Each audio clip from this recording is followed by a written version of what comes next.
In the heart of Turkey, there is a city buried 85 meters underground.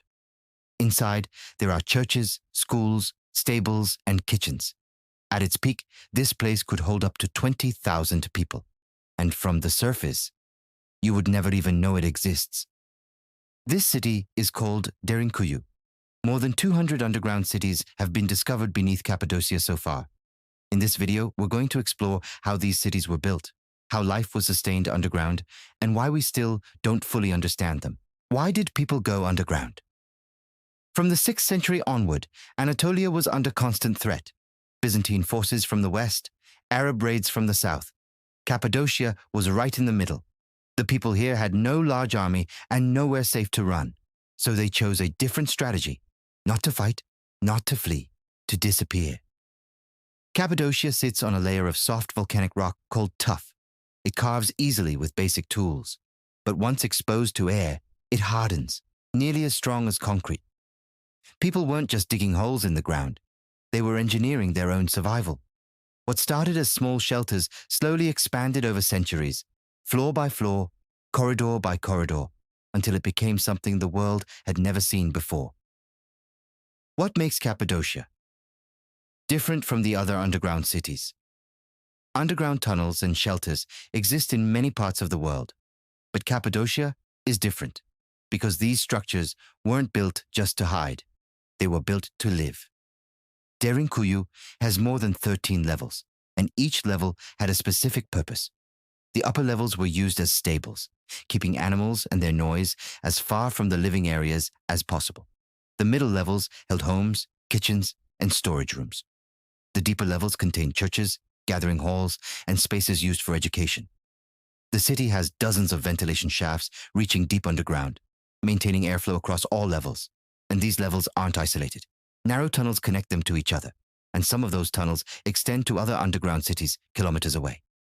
Derinkuyu and Kaymaklı are connected by a tunnel nearly 9 kilometers long. This isn't a cave system. This is a fully planned underground civilization. How did 20,000 people live underground?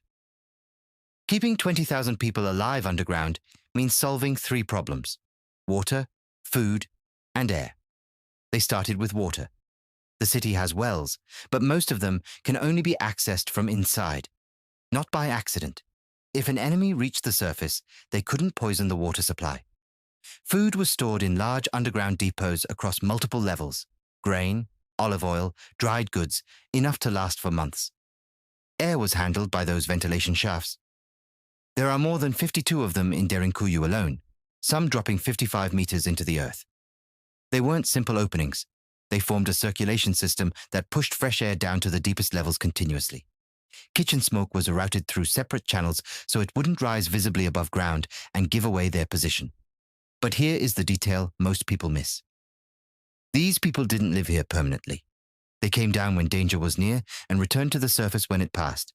But when they had to stay, historical records suggest they could survive underground for months without coming up once. How did these cities defend themselves? The defense system here is unlike anything built above ground. The tunnels were deliberately carved narrow, just wide enough for one person to pass through slightly bent. An invading force couldn't move in formation. They had to enter one by one, completely exposed. A single defender at the end of a corridor could hold off an entire army. At key points throughout the city, there were doors, massive circular stone slabs, sometimes as tall as a person. From the inside, they could be sealed through a small locking hole. From the outside, they were nearly impossible to move, and even if an enemy made it past the doors, the layout itself was a weapon. The tunnels branch constantly, double back, and lead to dead ends. Someone who didn't already know the city would be lost within minutes. But none of this was the main defense. The main defense was that from above ground, the city didn't exist. No walls, no gates, no visible structure. Enemies marched across the surface, directly above 20,000 people, and had no idea.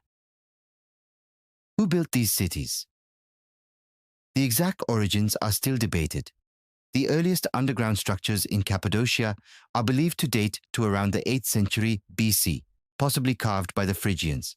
But the large multi-level systems we see today were mostly expanded between the 6th and 10th centuries AD. by early Christian communities trying to survive the same waves of invasion described earlier. Generation after generation added new rooms, new floors, new tunnels. No single civilization built what we see today. It was accumulated over more than 1,000 years, and discoveries are still happening. In 2013, construction workers in Nevşehir accidentally broke through into a previously unknown underground city. Early estimates suggest it may be larger than Derinkuyu. It still hasn't been fully excavated. Over 200 underground structures have been identified in Cappadocia. Researchers believe the actual number is higher. Cappadocia. Today, Cappadocia is one of the most visited regions in Turkey. Every morning before sunrise, hundreds of hot air balloons rise above the valleys, one of the most recognized images in travel photography. The Göreme Open-Air Museum holds rock-cut churches with Byzantine frescoes dating back over 1,000 years and is a UNESCO World Heritage Site. Derinkuyu and Kaymaklı are both open to visitors. You can walk through several levels of the actual underground city. Ihlara Valley is a 14 kilometers canyon carved by a river with ancient cave churches built directly into the cliff walls along the route. For food, the regional specialty is Testi Kebab, meat and vegetables slow-cooked inside a sealed clay pot, cracked open at the table. The best time to visit is spring or autumn, when the weather is mild and the balloon flights are most reliable. More than 200 underground cities, most of them still not fully explored. We still don't know everything that's down there. If you want to keep exploring stories like this one, subscribe. We'll see you in the next one.